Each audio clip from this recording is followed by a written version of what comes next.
Kenya के साम्राज्यवाद विरोधी नेता जोमो केन्याटा का एक प्रसिद्ध कथन है, जब ईसाई मिशनरी अफ्रीका आए तो उनके पास बाइबल थी और हमारे पास जमीन। उन्होंने हमसे कहा, आंखें बंद करके प्रार्थना करो। जब हमने आंखें खोली तो पाया कि उनके पास जमीन थी और हमारे पास बाइबल। जोमो केन्याटा जब पैदा हुए थे उसके बहुत पहले ही भारत में एक सामान्य वनवासी नौजवान ने ईसाई मिशनरियों की इस धूर्तता को भांप लिया था। उसने इस खतरे को न केवल समझा बल्कि अपने पूरे समाज को भी सजग करने के लिए अपना सर्वस्व बलिदान कर दिया। लोग उन्हें बिरसा मुंडा के नाम से जानते हैं। जनजातीय हिंदू समाज आज बिरसा मुंडा को भगवान की तरह पूजता है, क्योंकि वही थे जिन्होंने लगभग 150 वर्ष पूर्व जनजातीय समाज और उनकी हजारों वर्ष प्राचीन संस्कृति को ईसाई मिशनरियों की गिद्ध दृष्टि से बचा लिया था।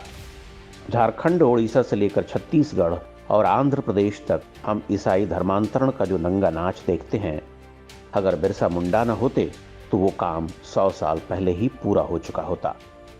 आज जहां पर झारखंड राज्य है, वह कभी बंगाल प्रेसिडेंसी का हिस्सा हुआ करता था। यहां रांची के पास लोहरदग्गा जिले में 15 नवंबर वर्ष 1875 को बिरसा मुंडा का जन्म हुआ था। वो बृहस्पतिवार का दिन था, इसलिए माता पिता ने उनका नाम बिरसा रखा। बिरसा पढ़ने लिखने में बहुत तेज थे, इसलिए गांव के स्कूल के बाद उनका नाम ईसाई मिशनरी स्कूल में लिखवा दिया गया। मिशनरी स्कूल में प्रवेश के लिए ईसाई बनना आवश्यक था। बिरसा मुंडा का भी धर्मांतरण कर दिया गया और वो बिरसा मुंडा से बिरसा डेविड बन गए। स्कूल में ही बिरसा समझ गए कि ईसाई मिशनरी जनजातियों की संस्कृति को नष्ट करना और जंगलों की जमीन हड़पना चाहती हैं। बिरसा ने मिशनरी स्कूल और ईसाई मजहब दोनों का त्याग कर दिया और वापस अपने मूल धर्म को अपना लिया। उन्होंने जनजातीय समुदाय में जागरूकता पैदा करना शुरू किया, उन्हें एकजुट किया और अंग्रेजों को लगाम देना बंद कर दिया। इससे ईसाई मिशनरियां तिलमिला गईं और अंग्रेज सरकार में खलबली मच गई। बिरसा मुंडा पर मुकदमा चलाया गया। मात्र 20 वर्ष के बिरसा को जेल की सजा सुना दी गई। इसके बाद तो पूरे वनवासी क्षेत्र में ऐसी चिंगारी भड़की जिससे पैदा लपटों को काबू करना अंग्रेजों के लिए असंभव हो गया। बिरसा ने इस क्रांति का नाम उल गुलान रखा, जिसका अर्थ होता है भारी कोहराम। बिरसा मुंडा की अगुवाई में तीर कमान से लैस वनवासियों ने अंग्रेज सरकार की नाक में दम कर दिया। उन्होंने बड़ी संख्या में अंग्रेज अफसरों और सिपाहियों को मौत के घाट उतार दिया। बिरसा की छापामार शैली का अंग्रेजों के पास कोई जवाब नहीं था। उनका बंदूकों से लैस होना भी वनवासियों के तीर कमान के आगे लाचार था। बिरसा के बढ़ते बल को देखकर अंग्रेजों के सिर पर खून सवार हो चुका था। 9 जनवरी वर्ष 1899 को उन्होंने रांची के पास खूंटी जिले में डोबारी बुरू नाम के एक पहाड़ को घेर कर वहां गोलियां बरसाईं। उस घटना में बड़ी संख्या में बिरसा मुंडा के समर्थक मारे गए। इनमें कई महिलाएं और बच्चे भी थे। इसकी तुलना पंजाब के जालियांवाला बाग हत्याकांड से की जाती है।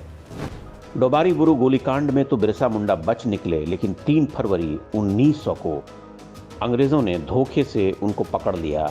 बिरसा मुंडा को जेल में डाल दिया गया। यह चित्र तब का है जब अंग्रेज सिपाही उन्हें बेड़ियों में बांधकर रांची ले जा रहे थे। जेल में 9 जून वर्ष 1900 को लगभग 24 वर्ष की उम्र में बिरसा की मृत्यु हो गई। अंग्रेजों ने कहा मौत हैजे से हुई है, लेकिन माना जाता है कि उन्हें खाने में आर्सेनिक जहर दिया गया था। पूरे 13 वर्ष तक बिरसा मुंडा ने वनवासी क्षेत्रों में अंग्रेजों और ईसाई मिशनरियों की चूलें हिलाकर रख दी। उन्होंने जो जागृति पैदा की, उसका प्रभाव यहाँ के समाज पर देखा जा सकता है। बिरसा ने जनजातीय समाज में सुधार के लिए कुछ नियम बनाए थे। इन्हें बिरसायत पंथ कहा जाता है। उन्होंने लोगों से अपील की थी, शराब और मांस से दूर रहो, सिंग बोगा अर्थात सूर्य देवता की पूजा करो, गाय की हत्या मत करो, तुलसी की पूजा करो। ये सब वही बातें हैं जो सनातन धर्म की पहचान है। बिरसा मुंडा ने जिन विधर्मी शत्रुओं से आजीवन संघर्ष किया, वो आज भी अपने अभियान में जुटे हुए हैं। यह दुर्भाग्य है कि बिरसा मुंडा का नाम लेने वाले कई लोग भी आज ईसाई मिशनरियों की कठपुतली बन चुके हैं। पहले अंग्रेजों ने और स्वतंत्रता के बाद कांग्रेसी सरकारों ने बिरसा मुंडा के साथ शत्रुता का व्यवहार जारी रखा। उनकी वीरता की कहानियां स्कूली पाठ्यक्रम से गायब कर दी गईं। या एक दो पैराग्राफ में समेट दी गईं। उन्हें केवल जनजातियों के नायक के रूप में चित्रित किया गया, जबकि बिरसा मुंडा का स्थान भारतीय इतिहास के उन महानायकों में से है जिन्होंने देश और समाज के लिए अपना सर्वस्व बलिदान कर दिया। बिरसा मुंडा ने उलगुलान की जो मशाल जलाई, उसे आगे ले जाने का दायित्व हम सबका है, जब तक कि उन ईसाई मिशनरियों का संपूर्ण विनाश न हो जाए जिनके विरुद्ध बिरसा मुंडा ने क्रांति का बिगुल फूंका था।